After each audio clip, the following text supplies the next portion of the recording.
and welcome to our morning edition of Arirang News. We begin with these stories making the headlines at this hour. South Korean President Lee Jae-myung is now in New York to attend the UN General Assembly. Eyes are now on the speech he will deliver to the 193-member body on Tuesday local time. North Korean leader Kim Jong-un says there's no reason he and U.S. President Donald Trump couldn't face each other again, but only if Washington drops its goal of the regime's denuclearization, possibly suggesting that Pyongyang may be leaving the door open to reviving talks. U.S. President Donald Trump claimed the use of acetaminophen, the active ingredient in Tylenol and other widely used medications during pregnancy, can cause autism in children. But medical researchers are pushing back, saying there is no proven causal link between autism and exposure to acetaminophen in the womb. We begin in New York, where South Korea's President Lee Jae-myung is now kicking off his 5-day trip to the United States. Among the highlights is his first UN speech slated for Tuesday. Our senior presidential office correspondent Yoon Jung-min starts us off. President Lee Jae-myung touched down in New York on Monday local time, opening his 5-day U.S. trip to attend the 80th session of the UN General Assembly. The general debate of the session runs from September 23rd to 29th under the theme Better Together, 80 years and more for peace, development, and human rights. In line with that, President Lee will address the 193-member body chamber on Tuesday local time as the 7th speaker. On Wednesday, Lee will chair an open debate at the UN Security Council, a first for any South Korean president, as Korea assumes the rotating presidency of the 15-member body this month. Discussions will be centered on AI and international peace and security.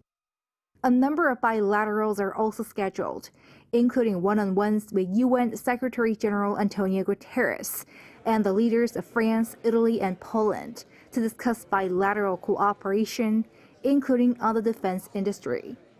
An official summit with U.S. President Donald Trump is not planned, though it remains to be seen whether there will be a pull aside.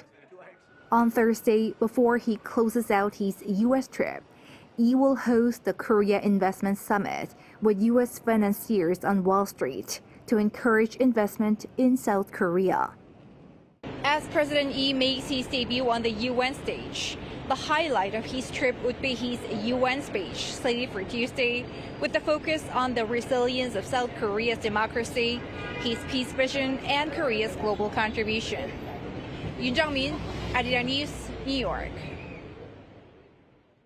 And continuing our coverage of President Lee's trip to New York, the president held talks with the head of the world's largest asset manager, BlackRock. The two agreed to work together to strengthen South Korea's position in the global AI industry. Our presidential office correspondent Song Yoo-jin has more. Turning South Korea into Asia's AI capital. That's the vision that President Lee Jae-myung and BlackRock, the world's largest asset manager, agreed to pursue together. It was the focus of Lee's first appointment in New York on Monday, a meeting with BlackRock CEO and World Economic Forum co-chair Larry Fink. Through this discussion, South Korea has taken the lead in establishing an Asia-Pacific AI infrastructure hub, positioning itself as a trusted base for global investors and companies. According to Ha, Fink expressed strong interest in investing in South Korea's AI and energy infrastructure, two of the Lee administration's key future growth engines. BlackRock is spearheading global investment in these areas by launching the AI infrastructure partnership with Microsoft, Nvidia, and xAI. Those shared priorities took shape with the signing of a memorandum of understanding. The centerpiece is the creation of a hyperscale data center in South Korea, which can meet demand not only at home but across the Asia-Pacific region. Building this requires semiconductors, batteries, telecommunications, power, cybersecurity, and cloud technologies. Combined with renewable energy generation, storage systems, and grid infrastructure, it will revitalize Korea's industrial ecosystem while giving Korean companies a competitive edge globally. The MOU also lays the groundwork for a massive joint investment to support the APAC region's AI and renewable energy transition. While the exact amount will be decided once a joint task force is set up, the presidential office says the figure will be in the trillion won range. Later in the day, President Lee met with U.S. lawmakers urging Congress to play a more active role in advancing South Korea-U.S. relations. With diplomacy and the economy being the key themes of President Lee's visit, his first day in New York reflected just that.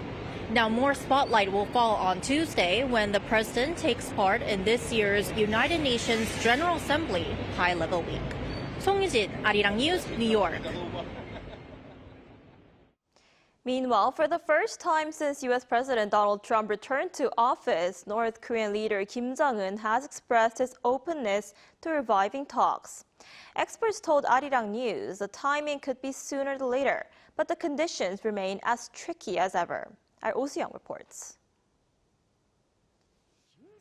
North Korean leader Kim Jong-un has signaled he is ready to talk again with US President Donald Trump, according to experts in Seoul, with a summit on the cards within a matter of weeks. In his speech to the Supreme People's Assembly, the North's highest political organ, Kim for the first time spoke out on the possibility of re-engaging with Trump.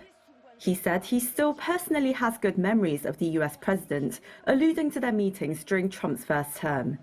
Kim said there's no reason they couldn't face each other again if Washington abandons its goal of North Korea's denuclearization.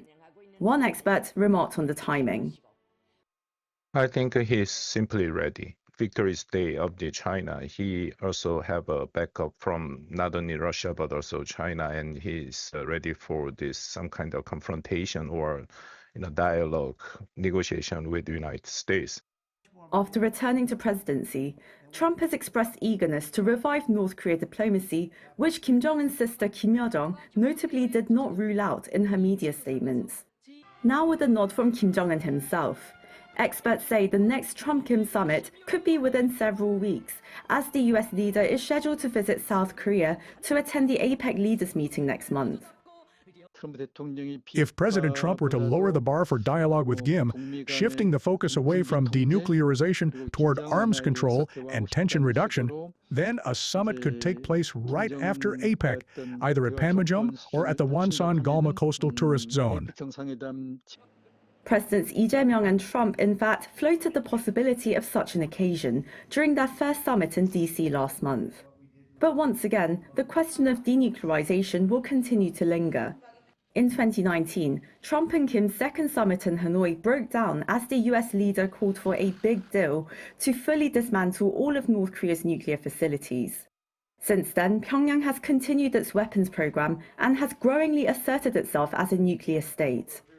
Kim Jong-un sent a message to Trump that he could meet the Trump but with some precondition. For example, United States has to stop the permanent halt of the ROK-US military exercise, and also the deployment of the strategic asset. The key question is whether President Trump will accept Kim's demands. Trump has hinted at recognizing North Korea as a de facto nuclear state. The U.S. defense chief has echoed similar views, but the Secretary of State has maintained a firm commitment to denuclearization. Any Trump-Kim summit would therefore require reconciling these divisions within the U.S. administration. South Korea's presidential office on Monday reiterated Seoul's support for the resumption of U.S.-North Korea dialogue. Regarding Kim's statements that denuclearization is impossible, the office emphasized that South Korea will continue efforts for a Korean peninsula free of nuclear weapons. With the possibility of Trump-Kim diplomacy in the near future, experts say close coordination between Seoul and Washington is more critical than ever. Oh Soo-young, Arirang News. So Kim Jong-un's comments on his relationship with Trump come as President Lee is set to deliver his speech at the UN General Assembly in New York. Now, for more on this, we're joined today by Dr. Christopher Goding, Professor of Political Science at Kookmin University. Professor Goding, thanks for joining us this morning. Yeah, thanks for having me. So President Lee Jae-myung is now set to deliver an address at the UN General Assembly in New York. Why is this so significant, and what kind of message should we expect from him? Nothing of much substance, I'm afraid, because President Lee is in no position to make any bold statements. What we have now is a middle power, Korea, that used to rely on the US, and the US, as we know, under Trump's administration, is not as reliable as they used to be. So what I expect from President Lee probably is a consensual message of peace, maybe something to pave the way to further talks in a near future. The point I think here for President Lee is not to burn any bridges. Right now, South Korea needs to trade with China. South Korea cannot trust the US and still at the same time cannot lose the US support. So what I expect from President Lee, I think, is a very humanitarian speech emphasizing human rights and the like, most likely. I see, and there's a lot of attention on what he'll say about North Korea, especially since this is the first time in 7 years, since 2018, that the North Korea is sending its senior official to the UN General Assembly. What does this tell us about Pyongyang's willingness to sort of actively engage in multilateral diplomacy? Well, Pyongyang is for sure willing to engage, but maybe not on the terms we'd like. As my colleague, Professor Park Won-gon, argued in your previous report, now, paradoxically, North Korea is in a position of force because for the first time in decades, virtually, South Korea can count on actual allies in the region, in particular after the troops Kim Jong-un dispatched in Ukraine. So what I think this presence means above all things is the fact that North Korea is back on the international scene. And as North Korea's agenda aligns for the most part with China's and Russia, I think Kim Jong-un envisions it to be an opportunity to push for what North Korea has always wanted, that is trade on the one hand, economic opening, and on the other hand, maximal political isolation. And to this extent, I am not sure that North Korea's coming back on the international scene is good news for South Korea, at least to this extent. All right, and just before leaving for New York, what President Lee said that he's willing to accept a deal where North Korea would freeze nuclear weapons production, and he called it a realistic alternative, and said what matters is restoring trust between the two Koreas. What's your take on this?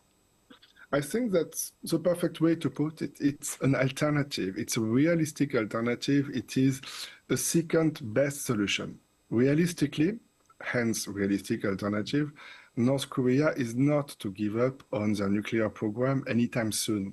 So if you want to negotiate, you never negotiate with friends, you negotiate with enemies by definition. So if you want to negotiate with somebody, there needs to be something to be put on the table.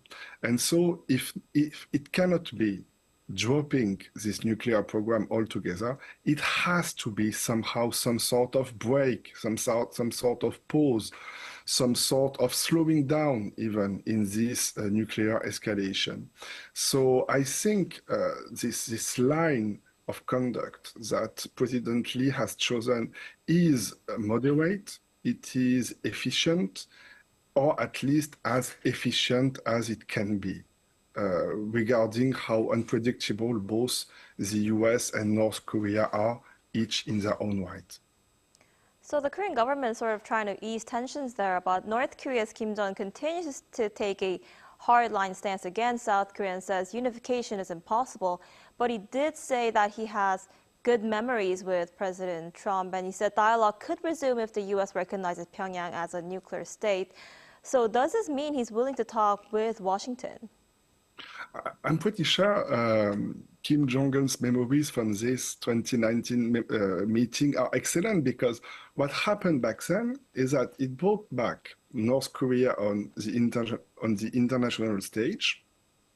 North Korea received a lot of international, in particular humanitarian help back then, and North Korea back then gave nothing in return. The main objective of Donald Trump at the time was to get North Korea to somehow stop their nuclear program, and they haven't. So to this extent, it's very understandable that Kim Jong-un somehow remembers fondly of these memories he made 6 years ago. No, I think that, of course, it is not impossible at all that Kim Jong-un and Trump are to meet up anytime soon. But in terms of denuclearization, I don't think there is nothing realistic to expect in that department, unfortunately. Trump wouldn't get Kim Jong-un to withdraw his nuclear program before. There is no reason to think that he could manage to achieve anything comparable now in a near future. I see. I guess we'll have to see if they do engage in talks during Trump's second term. All right, Dr. Goding, thank you so much for your insight this morning, as always. My pleasure.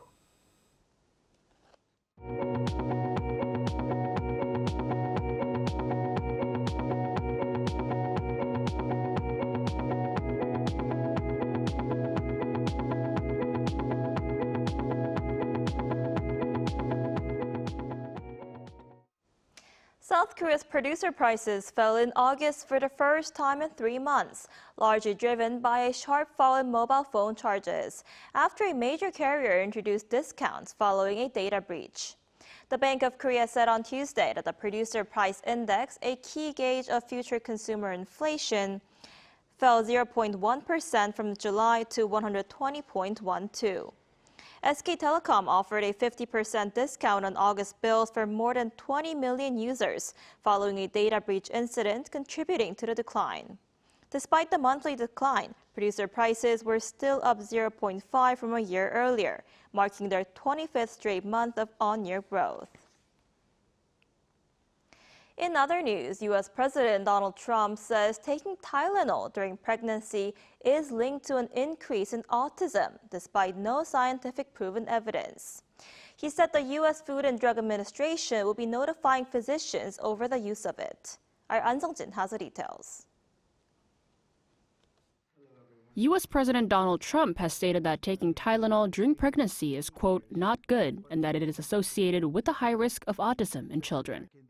Speaking from the Oval Office on Tuesday, alongside the Health and Human Services Secretary, the Food and Drug Administration Commissioner, and the Director of the National Institutes of Health, Trump said acetaminophen, commonly known by the brand name Tylenol, should only be used for high, unmanageable fevers. So I think you shouldn't take it, and you shouldn't take it during the entire pregnancy. They may tell you that toward the end of the pregnancy, you shouldn't take it during the entire. Trump, during his speech, claimed that autism rates have surged over 400% since 2000 and alleged a strong link between the use of Tylenol during pregnancy with the increased risk of autism. Tylenol is often used as a pain reliever for general fevers, and not treating a fever for pregnant women can be dangerous for both the fetus and the mother. The American College of Obstetrics and Gynecology refuted Trump's claim by noting that doctors across the country have consistently identified Tylenol as one of the only safe pain relievers for pregnant women, and added that Trump's announcement is not backed by the full body of scientific evidence and simplifies the complex genetic causes in children. The group further said there is no conclusive evidence for a causative relationship between Tylenol and autism. An Sung-jin, Arirang News.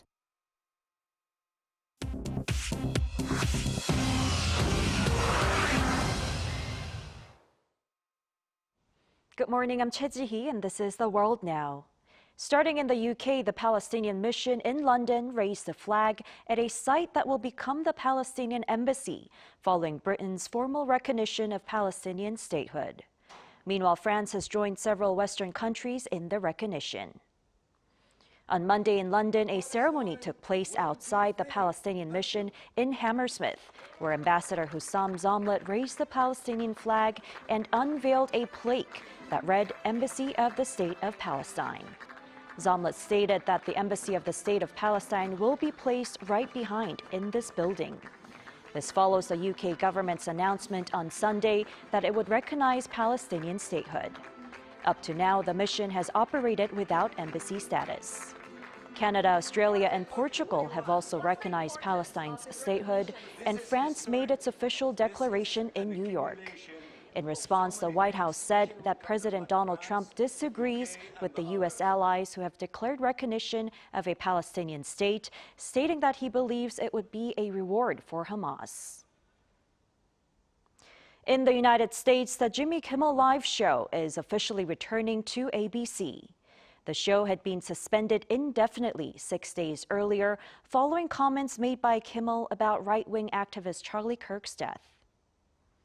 Disney's ABC announced on Monday that Jimmy Kimmel Live will resume airing on September 23rd, and that the decision was made after internal discussions with Kimmel and was not influenced by regulators or affiliate networks. The initial suspension came after Kimmel's monologue on September 15th, where he criticized supporters of Donald Trump for what he described as attempts to politicize Kirk's murder. His remarks sparked backlash from conservative commentators, the chairman of the Federal Communications Commission, and major network affiliates, including Nexstar and Sinclair, which pulled the show from various local stations. In response, hundreds of celebrities signed a public letter in support of Kimmel's right to free speech. In its statement, Disney acknowledged that Kimmel's comments were perceived as ill-timed and thus insensitive, but emphasized his right to express his views. American chipmaker Nvidia announced on Monday that it will invest up to $100 billion in OpenAI as part of a strategic partnership aimed at expanding its data center capacity. The plan includes deploying at least 10 gigawatts of Nvidia systems, which will involve millions of GPUs, with the first gigawatt expected to become operational in the second half of 2026. Under the deal, OpenAI will purchase data center chips from Nvidia, while Nvidia will acquire non-controlling shares in OpenAI.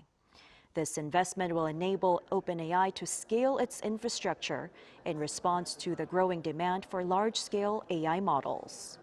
Following the news, Nvidia's shares rose by nearly 4%. Finally, the world-renowned Pompidou Center in Paris, France, closed on Monday evening for a 5-year renovation, with reopening projected for 2030.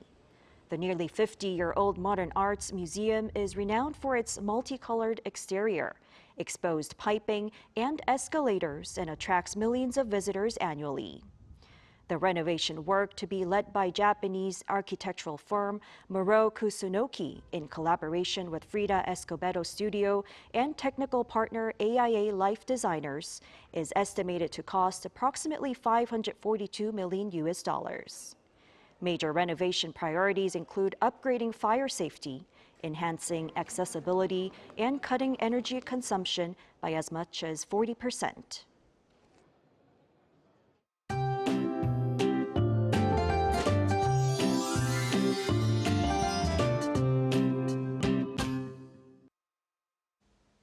It's an autumn equinox today, and you can already notice slow changes in colors of nature. It's a cloudy day for most regions, then rain will start in South Coast tonight, and rain clouds will expand nationwide tomorrow. This band of rain will continue in southern regions through Thursday. Rainfall totals are expected to reach up to 80 millimeters in the capital area. Other parts could see 10 to 60 millimeters of showers. Meanwhile, northern parts of east of Gangwon-do could see 5 to 20 millimeters. As you can see, rainfall will vary significantly. Temperatures will be similar in southern regions but higher in the capital area, topping out at 27 degrees here in Seoul, Gwangju, Jeju, both topping out at 28 degrees with winds picking up on Jeju Island and on the south coast. The rain will gradually ease from the capital region and Gangwon-do early Thursday, so please keep an umbrella handy. Meanwhile, big daily gaps in readings will continue, so please take care.